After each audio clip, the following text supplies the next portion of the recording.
ते धनंजय मुंडेंनी आज याच्यावरती राजकारण करत आहे, हे सगळी गोष्टीवरती हे मी होऊ देणार नाही बीड जिल्ह्यामध्ये.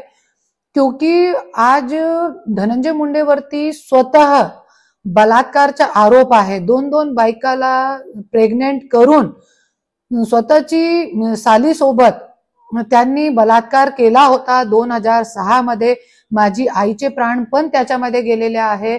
मी पण विष प्राशन केला होता त्यावेळे. मी CHL अपोलोमध्ये हॉस्पिटलमध्ये भरती होती.